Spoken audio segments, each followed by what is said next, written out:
For decades, the world believed Vivian Vance lived in the glow of laughter, America's perfect comedic partner beside the beloved redhead who defined television history.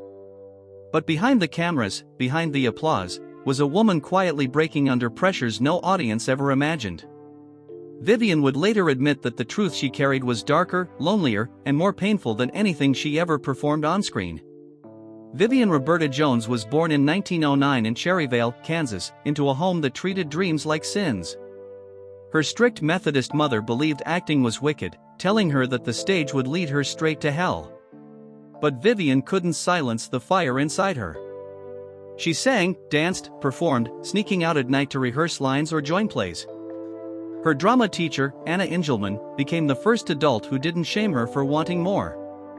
At home she was an outsider, at school she was finally seen. When she left Kansas, she also left behind the name Jones. She chose Vivian Vance, as if rewriting her identity into someone free enough to chase her own life. After early theater success in Tulsa and Albuquerque, she boarded a train to New York with $50 and a suitcase, not knowing it would lead her to both the greatest triumphs and deepest heartbreaks of her life. Broadway embraced her quickly. By 1932 she landed her first musical, and by 1937 she'd proven herself again with over 200 performances in Hooray for What? But the applause couldn't drown out the chaos in her personal life. Her marriage at 19 collapsed in abandonment. Her next husband, actor Philip Ober, resented her success and turned violent. Lucille Ball would later see Vivian arrive on set with a black eye and beg her to leave him. In 1945, during a stage tour, Vivian finally cracked under the weight of trauma, career pressure, and abuse. She described it honestly, "I cracked up." Therapy became a survival tool she leaned on for the rest of her life. In 1951, everything changed. Producers saw her in a stage performance and cast her as Ethel Mertz in I Love Lucy. But, upon learning who had been hired, was furious. Vivian was too young, too pretty, too similar.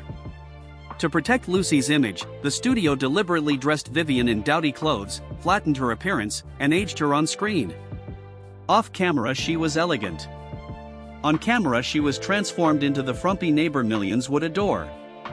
Even stranger was the rumor that Vivian was forced to gain weight, a myth born from a joke Lucy once made at a party but one that haunted Vivian for decades.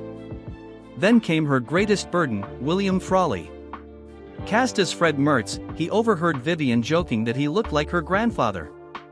He never forgave her. Their hatred became legendary. He mocked her voice, her looks, her talent. When he spiraled into alcoholism, their scenes were held together only by their professionalism. When offered a Fred and Ethel spin-off in 1955, Vivian refused instantly. She couldn't survive working with him any longer. Her life after I Love Lucy was marked by heartbreak. Her marriage collapsed in violence. She battled anxiety rooted in childhood trauma. She suffered a miscarriage and never had children, something that quietly devastated her. Roles became scarce, and by the 1970s she was taking commercial jobs simply to stay afloat. Then came the ultimate battle, cancer. Even as it spread, she worked, smiled, and refused to let the world see her suffering. In 1977, during a reunion special with Lucy, she endured a minor stroke between scenes but performed flawlessly. It was her final great appearance. Vivian Vance passed away on August 17, 1979. She spent her life making millions laugh while carrying pain no one saw. And now that her truth is known, it's impossible to watch I Love Lucy the same way again. If you want more powerful untold stories like this, make sure to like, subscribe, and hit the bell notification for Hollywood Unseen.